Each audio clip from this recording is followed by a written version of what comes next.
Good morning. Many people have submitted their DNA to Ancestry.com or 23andMe or some other agency that takes your DNA and explores then the bloodline from which you come. Who are the people from whom you are descended? Who's your tribe? Who are those people that you share DNA with? And what does that say about you? Often this makes me think of a person that I share spiritual DNA with. Of course it does. I think about what it means to be connected to the person of Jesus Christ. What is it about Jesus Christ, about Jesus, that still lingers in my spirit, in my life, that makes Jesus the head of my tribe?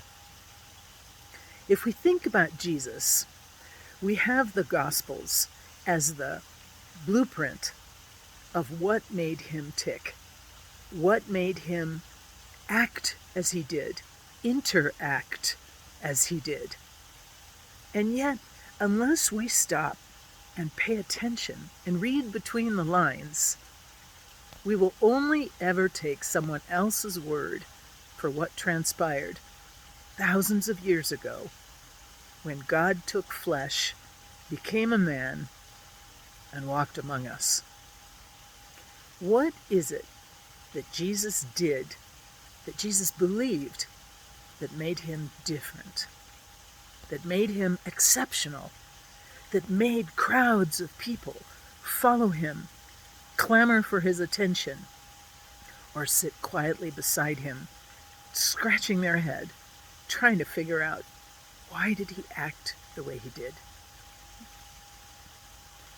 If we take the stories from the gospel and we pay attention to what's really happening there, that is the best way that we can follow the clues to ourself.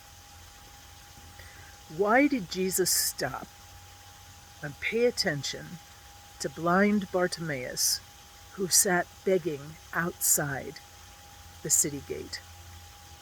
The crowd around him was pushing him on. The apostles were shushing Bartimaeus.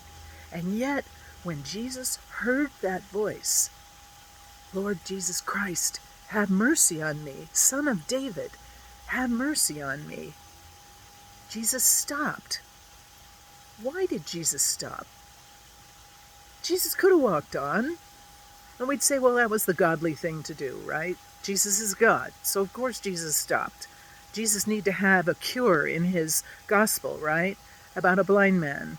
And he hadn't done that recently. So Jesus stopped to cure the blind man, so that we're all inspired to pay attention to those who can't see or who can't operate in society the way regular people do.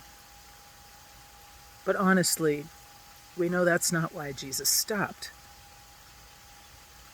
Why did Jesus stop and listen to the blind man?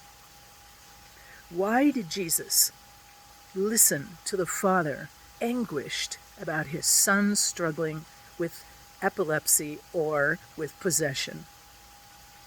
Why did Jesus tell the man who was who was possessed, who wanted to follow Jesus, why did he say no? Looking into his eyes and say, "No, I don't want you to follow me. I've got other things I want you to do." Why did Jesus multiply the loaves and the fish? It wasn't just because they were hungry. Why did Jesus carry the cross? Why did he surrender the cross to Simon? Why did he fall under the cross? What makes Jesus tick? If you and I aren't asking those questions, we will never know how we can imitate Jesus, how we too can carry a light and be that presence of spirit in the world. So, what makes Jesus tick? That divine DNA is in me, and what makes Jesus act as Jesus does shall inspire the way I act with others. What's my DNA? Let's ask Jesus.